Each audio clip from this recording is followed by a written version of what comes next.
آپ صلی اللہ علیہ وسلم نے حجۃ الوداع کے موقع پر ایک خطبہ ارشاد فرمایا۔ حجۃ الوداع کو حجۃ الوداع اس لیے کہتے ہیں، یہ وہ موقع تھا جس میں آپ صلی اللہ علیہ وسلم نے مجمع عام سے مخاطب ہو کے فرمایا، یا ایھا الناس اسمعوا قولی، اے لوگوں میری بات غور سے سنو، لعلی لا القاکم بعد یومی ھذا، شاید اس دن کے بعد پھر دوبارہ آپ سے ملاقات نہ ہو سکے۔ اس اعتبار سے اس کو آخری خطبہ بھی کہا جاتا ہے، اور آپ صلی اللہ علیہ وسلم کا آخری پیغام ہے امت کے نام، اور آپ کی نصیحتیں ہیں جو ساری انسانیت کے لیے ہیں۔ آپ صلی اللہ علیہ وسلم کا ہر کلام، ہر ارشاد، ہر لفظ، ہر کلمہ اہمیت کا حامل ہے۔ آپ صلی اللہ علیہ وسلم کے ہزاروں ارشادات عالیہ ہیں، لیکن ان میں سے چند بہت زیادہ اہمیت کے حامل ہیں۔ اس میں وہ ارشادات ہیں جو آپ صلی اللہ علیہ وسلم نے حجۃ الوداع کے موقع پر ارشاد فرمائے۔ سن 8 ہجری میں فتح مکہ ہوا، 9 ہجری میں ابو بکر صدیق رضی اللہ تعالی عنہ کو آپ صلی اللہ علیہ وسلم نے امیر حج بنا کر روانہ فرمایا، اور کچھ اعلانات ان کے ذریعے سے کروائے اور کچھ اعلانات حضرت علی رضی اللہ عنہ کے ذریعے سے کروائے۔ ان میں خاص اعلانات یہ تھے کہ کوئی غیر مسلم آئندہ حج کے لیے نہیں آئے گا، بیت اللہ میں داخل نہیں ہوگا، اور حرم کی حدود میں داخل نہیں ہوگا۔ اور دوسرا اعلان اہم یہ تھا کہ کوئی بھی برہنہ ہو کر طواف نہیں کرے گا۔ اس سے اگلے سال سن 10 ہجری میں آپ صلی اللہ علیہ وسلم حج کے لیے تشریف لے گئے، اور 1 سال تک اعلانات ہوتے رہے کہ نبی صلی اللہ علیہ وسلم حج کے لیے تشریف لائیں گے، لہذا سب جتنے بھی قبائل ہیں وہ اس مقام پر پہنچیں۔ تو اس موقع پر اس مقام پر 1,24,000 یا 1,40,000 کا مجمع تھا، جنہوں نے حضور صلی اللہ علیہ وسلم کی زیارت کی، اور تمام اصحاب رسول صلی اللہ علیہ وسلم کا مجمع تھا۔ اتنے بڑے مجمع سے آپ نے پہلے کبھی خطاب نہیں فرمایا تھا، اور آپ صلی اللہ علیہ وسلم کے ان خطبات کے بارے میں جمہور کی رائے ہے کہ 2 خطبے دیے ہیں، ایک خطبہ عرفہ میں دیا ہے اور ایک خطبہ منا میں دیا ہے۔ امام شافعی رحمۃ اللہ علیہ نے ان کے نظریے کے مطابق نبی صلی اللہ علیہ وسلم کے 4 خطبات ہیں، عرفہ میں بھی ہیں، منا میں بھی ہیں، اس کے علاوہ مزید خطبات بھی ہیں۔ آپ صلی اللہ علیہ وسلم کے خطبات آپ کے ارشادات سارے ہی اہم ہیں، چند سب سے زیادہ اہمیت کے حامل وہ ارشادات جو چیدہ اور منتخب ہیں، میری کوشش ہوگی کہ میں ان ارشادات کو آپ کے سامنے نقل کروں۔ آپ صلی اللہ علیہ وسلم نے ایک بات تو یہ ارشاد فرمائی سارے مجمع سے مخاطب ہو کر، الا کل شیء من امر الجاہلیت تحت قدمی موضوع، لوگوں غور سے سنو، جتنی جاہلیت کی سابقہ باتیں ہیں آج میرے پاؤں کے نیچے دفن ہے۔ ہمارا دور جاہلیت کیا ہے اور دور منور یا روشنی کا دور کون سا کہلاتا ہے؟ ہمارے ہاں مسلمانوں کے ہاں حضور صلی اللہ علیہ وسلم کی بعثت سے پہلا دور جاہلیت کا دور ہے، تاریکی کا دور ہے، اندھیروں کا دور ہے، اور حضور صلی اللہ علیہ وسلم کی بعثت کے بعد اسلام کا دور ہے، روشنیوں کا دور ہے۔ اور مغرب کے نزدیک میں نوجوانوں سے ضرور درخواست کروں گا کہ اگر آپ توجہ فرمائیں، ہمارے اور مغرب میں مسئلہ کیا ہے؟ یہ جنگیں ختم ہونے کا نام کیوں نہیں لیتی؟ یہ جنگیں کب بند ہوں گی؟ نوجوان کا سوال ہے، مسلمانوں پر ہی جنگیں مسلط کیوں ہوتی ہیں؟ تو اگر نوجوان غور سے بات سماعت فرمائیں گے تو اچھی طرح بات سمجھ میں آ جائے گی کہ مسئلہ کیا ہے۔ ہمارا دور جاہلیت حضور صلی اللہ علیہ وسلم کی بعثت سے پہلے کا ہے، حضور صلی اللہ علیہ وسلم کی بعثت کے بعد روشنیوں کا دور ہے، ارتقاء کا دور ہے، ترقی کا دور ہے، اسلام کا دور ہے، انسانیت اپنی معراج پہ پہنچ رہی ہے۔ اور ویسٹ کے ہاں، مغرب کے ہاں تاریکی کا دور انقلاب فرانس سے پہلے ہے، یعنی 18ویں صدی کے اخیر میں انقلاب فرانس برپا ہوتا ہے، جو ان کے جاگیردارانہ نظام اور بادشاہت کے نظام کے خلاف ہے۔ یورپ نے اس دور کو، مغرب نے اس دور کو جاہلیت کا دور کہا ہے، جو انقلاب فرانس سے پہلے ہے۔ لہذا یاد رکھنا ہے، ہمارا روشنیوں کا دور 1400 سال اس کو گزر چکے ہیں، اور مغرب کہتا ہے مجھے صرف 200 سال گزرے ہیں تقریباً، کم و بیش۔ 18ویں صدی کے اخیر میں انقلاب فرانس برپا ہوتا ہے، جو 19ویں صدی کے وسط تک جاتا ہے۔ مختلف ممالک میں انقلاب آ گئے، پورے مغرب میں انقلاب، ساؤتھ امریکہ میں انقلاب۔ وہ یہ ہے کہ اب بادشاہت کا نظام نہیں چلے گا، جاگیردارانہ نظام نہیں چلے گا۔ انہوں نے اس سے بھی ہاتھ چھڑا لیے، اپنے ہاتھ اس سے دھو لیے، جان چھڑا لی، اور اس کے ساتھ ساتھ انہوں نے اپنی کتاب اور چرچ سے بھی جان چھڑا لی۔ ان کا کتاب اور چرچ سے کوئی تعلق نہیں ہے، اور نہ چرچ ان کو رہنمائی دے سکتا تھا، نہ ان کی کتاب اس قابل تھی کہ ان کو رہنمائی دے سکے۔ وہ مسخ شدہ کتاب تھی، اس لیے کہ کوئی بھی انسان، عیسائی، پادری، یہ دعویٰ کر کے نہیں کہہ سکتا کتاب پر ہاتھ رکھ کے کہ یہ وہی کتاب ہے جو حضرت عیسیٰ علیہ السلام پر نازل ہوئی تھی۔ کوئی یہودی دعویٰ نہیں کر سکتا تورات پہ ہاتھ رکھ کر کہ یہ وہی کتاب ہے جو موسیٰ علیہ السلام پر نازل ہوئی تھی۔ اللہ نے یہ اعزاز صرف مسلمان کو دیا ہے، اس کتاب اللہ پہ ہاتھ رکھ کے کہہ سکتا ہے کہ یہ وہی کتاب ہے جو اللہ نے اپنے رسول صلی اللہ علیہ وسلم پر نازل کی ہے۔ ان کی کتاب میں رہنمائی نہیں، ان کے مذہب میں رہنمائی نہیں، لہذا انہوں نے کتاب سے بھی جان چھوڑائی، مذہب سے بھی جان چھوڑائی۔ وہ کہتے ہیں ہم فیصلے اپنی ذہنی صلاحیتوں کے مطابق کرتے ہیں، کھلے دل سے فیصلے کرتے ہیں، اور اس کی بنیاد انسانی خواہشات رکھی۔ انسان جو چاہے گا، سوسائٹی چاہے گی، وہ فیصلے ہوا کریں گے۔ یہ ہے روشنی کا سفر، تاریکی سے نکل کر۔ اسلام کا سفر کیا ہے؟ ہمارا تاریکی کا زمانہ نبی صلی اللہ علیہ وسلم کی بعثت کے بعد ختم ہوتا ہے، اور ہماری بنیاد انسانی خواہشات نہیں ہے، ہماری بنیاد کتاب اللہ ہے، اللہ کا حکم ہے، رسول اللہ کا ارشاد ہے۔ اسی وجہ سے حجۃ الوداع کے خطبہ میں آپ صلی اللہ علیہ وسلم نے جب بات شروع فرمائی، جب اپنا خطاب شروع فرمایا، ارشادات فرمائے، تو حمد و ثنا کے بعد آپ کا پہلا ارشاد یہ ہے، لا الہ الا اللہ وحدہ لا شریک لہ صدق عبدہ صدق وعدہ نصر عبدہ وہزم الاحزاب وحدہ۔ لا الہ الا اللہ، اللہ کے سوا کوئی معبود نہیں، اللہ کے ساتھ کوئی شریک نہیں۔ اللہ تعالیٰ نے اپنے بندے کی مدد کی، اپنا وعدہ سچ کر دکھایا، تمام لشکروں کو اللہ ہی نے اکیلے نے شکست دے دی۔ یہ خطاب یہاں سے شروع ہوتا ہے۔ ہماری بنیاد اللہ کی کتاب ہے، رسول اللہ کا ارشاد ہے، اللہ کا حکم ہے۔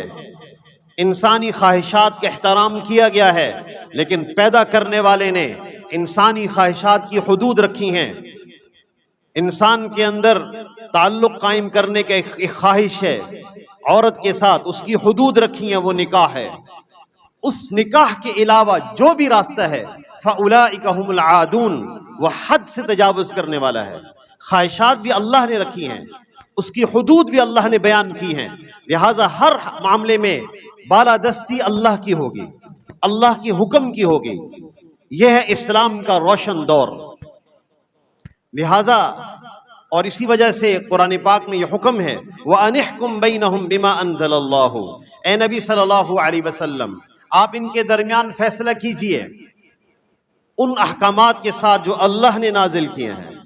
وَلَا تَتَّبِعْ أَهْوَاءَهُمْ، ان کی خواہشات کی پیروی نہیں کرنی، انسانوں کی خواہشات کی بنیادوں پر حکم نہیں بنانے۔ اور وَاحْذَرْهُمْ أَن يَفْتِنُوكَ عَن بَعْدِ مَا أَنزَلَ اللَّهُ إِلَيْكَ، اور آپ ان سے بچیں، کہیں ایسا نہ ہو کہ اپنی خواہشات پرستی کی وجہ سے آپ کو آپ کے احکامات سے بہکا دیں، آپ ان سے بچیں۔ فیصلے ہمیشہ اللہ کے حکم پر ہوں گے، اس لیے ہماری پارلیمنٹ کے اندر بھی اب بالادستی اللہ کی ہے، اللہ کے حکم کے خلاف کوئی فیصلہ نہ مدون کیا جا سکتا ہے نہ بنایا جا سکتا ہے۔ لہٰذا اب مغرب کے نزدیک جو چیز روشنی ہے وہ ہمارے ہاں جہالت ہے، اور جو ہماری روشنی ہے وہ ان کے ہاں جہالت ہے. اس فرق کو سمجھنا ہوگا. مغرب آپ کو جاہل سمجھتا ہے، آپ کو نقصان کا ذمہ دار سمجھتا ہے. مغرب کہتا ہے کہ آپ لوگ اس دھرتی پر بوجھ ہیں، اس دھرتی کو نقصان پہنچانے والے ہیں. مغرب کے نظریے کے خلاف آپ کھڑے ہیں. اسلامی سیولائزیشن اور تہذیب ہمیشہ باقی رہنے والی ہے. مغرب کا جھگڑا آپ سے قیامت تک باقی رہے گا. حق اور باطل کی لڑائی قیامت تک باقی رہے گی. یہ آپ کو چھوڑیں گے نہیں، آپ سے لڑیں گے جب تک آپ سر نیچے نہیں کر دیتے، جب تک آپ اپنی تہذیب سے پیچھے نہیں ہٹ جاتے، جب تک آپ اس بات سے پیچھے نہیں ہٹتے کہ اللہ کا حکم سب سے مقدم ہے. جس شخص نے رسول اللہ صلی اللہ علیہ وسلم کی نعوذ باللہ گستاخانہ خاکے بنائے تھے، جب اس سے سوال کیا گیا کہ مسلمان کیوں بھڑک اٹھتے ہیں، نصارہ کیوں نہیں بھڑکتے، حضرت عیسیٰ علیہ السلام کے بھی گستاخ نے گستاخانہ خاکے بنائے تھے. اس نے بڑا عجیب جواب دیا. اس نے کہا ہم خدا، رسول اور کتاب سے جان چھڑا چکے ہیں. ہم فیصلے آزادانہ ذہن کے ساتھ کرتے ہیں. مسلمان ابھی تک خدا، رسول اور کتاب میں الجھا ہوا ہے، اور وہ یہ کہتے ہیں کہ اللہ کا یہ حکم ہے، اللہ کے رسول کا یہ ارشاد ہے، لہٰذا ان کو یہ بھڑک جاتے ہیں. ان کو اس سے پیچھے ہٹنا ہوگا. اس کا پیچھے ہٹنا درست تھا. اس کے پاس کتاب میں رہنمائی نہیں ہے. حضرت عیسیٰ علیہ السلام کے بارے میں ان کے پاس رہنمائی نہیں ہے. حضرت عیسیٰ علیہ السلام کے بارے میں انہوں نے ایک فلم بنائی. تو بڑا اچھا سوال کسی مغربی دانشور نے اٹھایا کہ پورے انسائکلوپیڈیا آف برٹانیکا میں حضرت عیسیٰ علیہ السلام کے 3 یا 4 واقعات ملتے ہیں. عیسائیوں کے پاس حضرت عیسیٰ علیہ السلام کے بارے میں معلومات نہیں ہیں، تو پوری فلم کیسے بنی؟ آپ ہم سے پوچھیں کہ عیسیٰ علیہ السلام کی معلومات کیا ہیں، ان کی والدہ کون ہیں، وہ کس گھرانے میں پیدا ہوئی، ان کی پرورش کس نے کی، عیسیٰ علیہ السلام کی ولادت کہاں ہوئی، عیسیٰ علیہ السلام کتنا عرصہ رہے، عیسیٰ علیہ السلام دوبارہ آسمانوں پہ اٹھائے گئے اور زمین پر دوبارہ آئیں گے اور وہ شادیاں کریں گے، ان کے بچے ہوں گے، ان کے بچوں کی تعداد یہ ہے، اور پھر ان کا انتقال ہوگا. ہذہ موضع قبر النبی عیسیٰ علیہ السلام، یہ ہے وہ قبر جو حضور صلی اللہ علیہ وسلم کے ساتھ موجود ہے، جہاں حضرت عیسیٰ علیہ السلام آ کر دفن ہوں گے. آپ اسلام سے پوچھیں کہ عیسیٰ علیہ السلام کی معلومات کیا ہیں. ان کے پاس عیسیٰ علیہ السلام کی معلومات نہیں ہے، جانتے تک نہیں. برازیل میں ایک جگہ ایک خاندان سے ہمیں ملے، تو انہوں نے کہا کہ ہم عیسائی ہیں. تو میں نے ان سے سوال کیا آپ عیسیٰ علیہ السلام کے بارے میں کیا جانتے ہیں؟ وہ لوگ عیسیٰ علیہ السلام کے بارے میں نہیں جانتے، ان کے پاس علم نہیں ہے، اس کا مواد نہیں ہے. اللہ تعالیٰ نے ہمیں سچ اور حق کی خبریں دی ہیں قرآن پاک میں، اور رسول اللہ صلی اللہ علیہ وسلم کے ارشادات ہیں عیسیٰ علیہ السلام کے بارے میں. یہاں تک کہ دمشق کی جامع مسجد کے دمشق کے مینارے پر ان کا اترنا کس کیفیت سے اتریں گے، کیا ان کی شان ہوگی، اور کس کیفیت سے تشریف لائیں گے، ساری باتیں جو احادیث متواترہ میں موجود ہیں. اس لیے ہم نہ قرآن سے جان چھڑا سکتے ہیں، نہ اللہ سے، نہ اللہ کے رسول سے، جن کی محبت مسلمانوں کے قلوب میں پیوست ہے، اور ایسی محبت جو تمام محبتوں پر غالب ہے. ایسی محبت اللہ نے مسلمانوں کو عطا کر رکھی ہے. لہذا مسلمان کبھی بھی اپنے نبی سے رشتہ نہیں توڑیں گے. تو اس لیے ہماری جاہلیت کچھ اور ہے، مغرب کی جاہلیت کچھ اور ہے. مغرب اس کو جاہلیت سمجھتا ہے جس کو میں روشنی سمجھتا ہوں، وحی الہی روشنی ہماری. مغرب کہتا ہے یہ جاہلیت ہے، اس سے راستہ اس سے دامن چھڑاؤ، اس سے ہاتھ چھڑاؤ. لہذا جنگ باقی رہے گی، مقابلہ باقی رہے گا. اس لیے ہر اسلامی ملک کا طاقتور ہونا اسلام کا طاقتور ہونا ہے، اور ہر اسلامی ملک کا کمزور ہونا اسلام کے کمزور ہونے کے مترادف ہے. آج ہماری نیز ضرورت ہے ہم دفاعی اعتبار سے، عسکری اعتبار سے، معاشی اعتبار سے، تعلیم کے اعتبار سے، علم کے میدانوں میں، ہر میدان میں قوت حاصل کریں.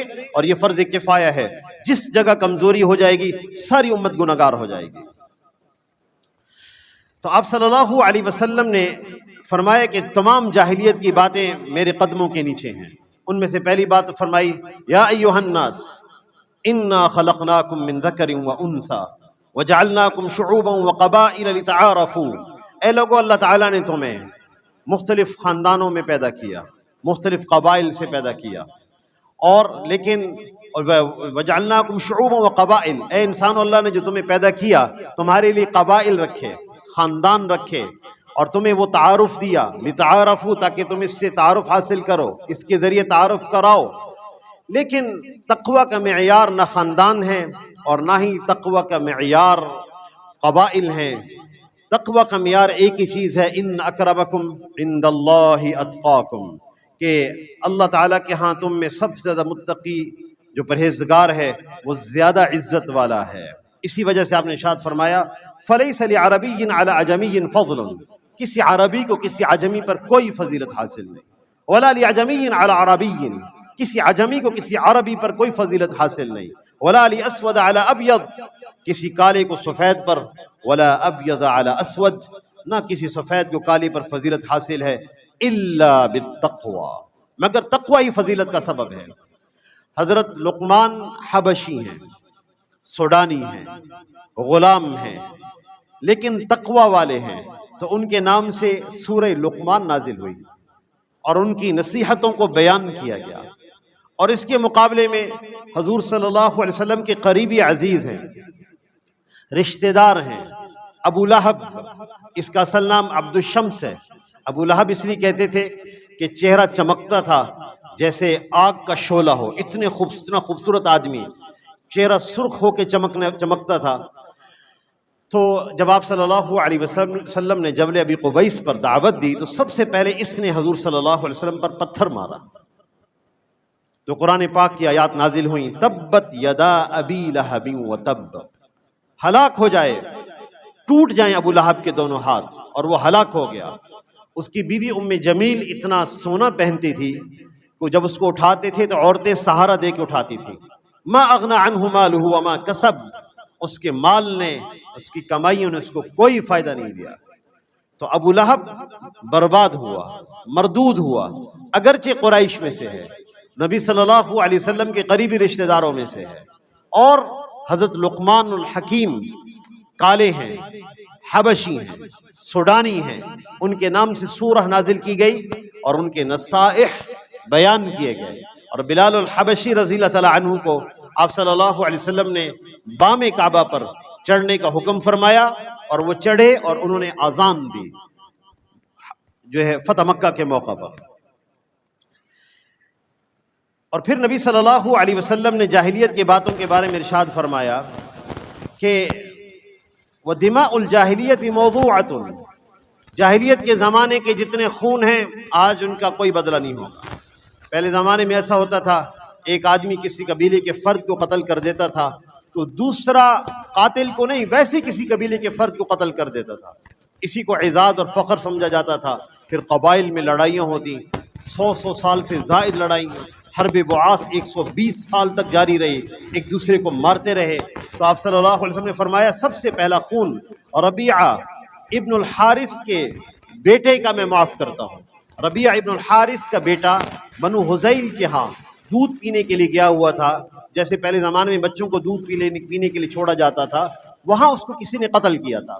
آپ نے فرمایا ہمارا حق تھا، ہم نے چھوڑ دیا، ہم بدلہ نہیں لیتے۔ اور پھر فرمایا وَرِبَا الْجَاهِلِيَّةِ مَوْضُوعٌ، جاہلیت کا سود ختم ہے آج سے، اور سب سے پہلا سود جو میں چھوڑتا ہوں وہ عباس بن عبد المطلب کا ہے، فَإِنَّهُ مَوْضُوعٌ كُلَّ، سارا کا سارا ہم چھوڑتے ہیں، سب سے پہلا فیصلہ معاملہ میرے گھر سے ہوگا۔ عباس بن عبد المطلب کا سود ہم چھوڑ دیتے ہیں۔ حضرت عباس بن عبد المطلب رضی اللہ تعالیٰ عنہ نے جو لوگوں سے سود کی رقمیں وصول کرنی تھی، اس کی محتاط انداز و شمار جو اب لگائے گئے ہیں، وہ رقم جو ہے 24-25 کروڑ روپے سے زیادہ بنتی ہے۔ اس زمانے میں 24-25 کروڑ سے زیادہ رقم بنتی ہے۔ آپ نے فرمایا سب سے پہلے ہم سود چھوڑیں گے، اور اپنے گھر سے فیصلہ فرمایا۔ اور آج بھی مغرب آپ سے جھگڑتا ہے، لڑتا ہے، جو ان کے سودی نظام کے خلاف بات کرتا ہے اس کو کہتے ہیں یہ اکنامک ٹیررسٹ ہے، اکنامک ٹیررسٹ۔ مفتی تقی عثمانی صاحب دامت برکاتہم العالیہ نے زمانے کے اندر معاملات پر بہت بڑا کام کیا ہے، بہت بڑا کام جو کئی 100 برسوں کے لیے ہے، اللہ نے ان سے کروا دیا۔ تو امریکہ میں ان کا خطاب تھا کچھ عرصہ قبل ایک یونیورسٹی کے اندر، تو ان کے ویزے کو پابندی لگا دی امریکہ نے، اور کہا کہ یہ اکنامک ٹیررسٹ ہے، یہ شخص ہمارے سسٹم کو نقصان دینے والا ہے، ہمارے اکنامک سسٹم کو نقصان پہنچانے والا ہے۔ آپ کا ہر فعل، آپ کا ہر عمل جو نبی صلی اللہ علیہ وسلم کی تعلیم کے مطابق ہے وہ ان کے لیے نقصان کا باعث ہے، وہ آپ کو چھوڑیں گے نہیں، ذہن میں رکھنا ہے، آپ کو معاف نہیں کریں گے، آپ کو چھوڑیں گے نہیں۔ اگر ان کو موقع ملے تو بمباری کے ذریعے سے آپ کے پورے شہروں کو ملیا میٹ کر دیں گے۔ یہاں سے ہمیں مغرب کو سمجھنا ہوگا، ویسٹ کے مزاج کو جاننا ہوگا۔ آپ کا ہر عمل جو اللہ کے حکم کے مطابق ہے وہ ان کو نقصان پہنچاتا ہے۔ وہ کہتے ہیں آپ اکنامک ٹیررسٹ ہیں، آپ ہمارے ملک میں داخل نہیں ہو سکتے۔ انما البیع مثل الربا، کہتے ہیں لین دین جو عام تجارت وہ بھی سودی کی طرح ہوتی ہے، سود بھی اسی کی طرح ہوتا ہے۔ اس زمانے میں بھی یہ بات چلی، آج بھی چلتی ہے۔ اللہ تعالیٰ نے تو حاکمانہ ارشاد فرمایا، احل اللہ البیع وحرم الربا، اللہ نے بیع کو حلال کیا ہے، ربا کو حرام کیا، یہ حاکمانہ ارشاد ہے۔ تو جتنے جاہلیت کی باتیں تھیں آپ صلی اللہ علیہ وسلم نے ارشاد فرمایا وہ آج میرے قدموں کے نیچے ہیں، اور آپ صلی اللہ علیہ وسلم کے یہ بھی واضح ارشاد ہے کہ بچوں کو ان کے والدین کے ناموں سے پکارا جائے۔ آئندہ کوئی نومولود بچہ کسی نے اپنی گود میں لیا، کسی نے لیپالک بچہ اپنی گود میں لیا، اس کی ولادت، اس کے ولدیت کے خانے میں وہ NIC کارڈ بنتا ہے، وہ شناختی کارڈ بنے، کوئی بھی چیز بنے، اس کی ولدیت کے خانے میں اس کے اصل باپ کا نام ہوگا، اور جو اس جگہ دوسرا نام لکھے گا تو اس میں واضح طور پر آتا ہے کہ اس پر اللہ کی لعنت ہے۔ ادعوہم لآبائہم، بچوں کو ان کے والدین کے ناموں سے پکارو جو ان کے اصل نام ہیں۔ ہوا اقسط عند اللہ، وہ اللہ کے ہاں سب سے زیادہ انصاف کا ذریعہ ہے۔ اور آخری بات جو نبی صلی اللہ علیہ وسلم نے ارشاد فرمائی، اور یہ ہے کہ آپ نے ارشاد فرمایا کہ الا فلیبلغ الشاہد الغائب، آپ صلی اللہ علیہ وسلم نے ارشاد فرمایا کہ انتم تسألون علی، تم سے میرے بارے میں کل قیامت کے دن پوچھا جائے گا کہ میں نے تبلیغ کا حق ادا کیا کہ نہیں۔ تو صحابہ نے جواب دیا نشہد انک قد ادیت الامانہ، آپ نے امانت کو ادا کر دیا، بلغت الرسالہ، رسالت کو پہنچا دیا، نصحت الامہ، آپ نے امت کی خیرخواہی کی۔ آپ صلی اللہ علیہ وسلم نے اپنی انگلی آسمان کی طرف اٹھائی، پھر لوگوں کی طرف ایسے اشارہ کیا اور فرمایا اللہم اشہد، اے اللہ آپ گواہ رہیں، اللہم اشہد، اے اللہ آپ گواہ رہیں، اللہم اشہد، اے اللہ آپ گواہ رہیں۔ تاریخ انسانیت کے واحد شخص ہیں، شخصیت ہیں، یہ مغرب کہتا ہے، تاریخ انسانیت کی واحد شخصیت ہیں جس مشن اور کام کے لیے آئے اس میں وہ کامیاب ہو گئے۔ کسی انسان نے تاریخی انسانیت میں آج تک دعویٰ نہیں کیا کہ میں اپنی مشن میں کامیاب ہوں، کسی نے دعویٰ نہیں کیا۔ تاریخ انسانیت کی واحد شخصیت۔ اور پھر آپ نے فرمایا فلیبلغ الشاہد الغائب، جتنے حاضرین موجود ہیں وہ غائبین تک دین پہنچائیں۔ فرب مبلغ اوعى من سامع، بسا اوقات بات کہنے والے سے سننے والا زیادہ محفوظ کرنے والا ہوتا ہے۔ تو کیسا منظر ظاہر ہوا، محدثین نے احادیث روایت کی نبی صلی اللہ علیہ وسلم سے، سننے والے فقہا نے جب احادیث سنی تو مسائل استنباط کیے اور ایسے مقام تک دین کو نکھار کر پہنچایا۔ تو ایسا مجمع بعد میں آیا کہ جو سننے والا کہنے والوں سے زیادہ محفوظ کرنے والا تھا۔ یہ دین کی شان ہے۔ کچھ لوگ پائپ لائن بنیں گے، بات کو آگے پہنچائیں گے، کچھ اس کو سن کر اس میں مزید نکھار پیدا کر دیں گے۔ فرب مبلغ اوعى من سامع، لہٰذا اس کے دائرے ہیں۔ اس لیے اسلام دعوت اور عالمگیر مذہب ہے، اسلام دعوت کا مذہب ہے اور عالمگیریت کی شان رکھتا ہے۔ اسی وجہ سے گھر کا دائرہ، اپنے گھر والوں کو آگ سے بچاؤ۔ اور نبی صلی اللہ علیہ وسلم نے جبل ابن قبیس پہ جو خطاب فرمایا، نوجوان خاص طور پہ توجہ فرمائیں، گلوبلائزیشن یا انٹرنیشنلزم، یہ وہ نظریہ ہے جو انسانوں کی کامیابی کا نظریہ ہے۔ تو آپ نے خطاب فرمایا یا ایھا الناس، اے لوگو، قولوا لا الہ الا اللہ، لا الہ الا اللہ کہو کامیاب ہو جاؤ گے۔ کسی قریش کو مخاطب نہیں ہوئے، کسی قبیلے کو مخاطب نہیں ہوئے، سارے دنیا کے انسان۔ لہٰذا یہ خطبہ ساری دنیا کے انسانوں کے لیے ہے، اور خصوصاً مسلمان امہ کے لیے ارشادات اس کی ایک ایک اہمیت کے حامل ہیں کہ ہم اس کے مطابق ساری دنیا کو اس تناظر میں دیکھیں۔ اللہ تعالیٰ سے دعا ہے کہ اللہ ہم سب کو عمل کی توفیق عطا فرمائے۔ وآخر دعوانا ان الحمد للہ رب العالمین۔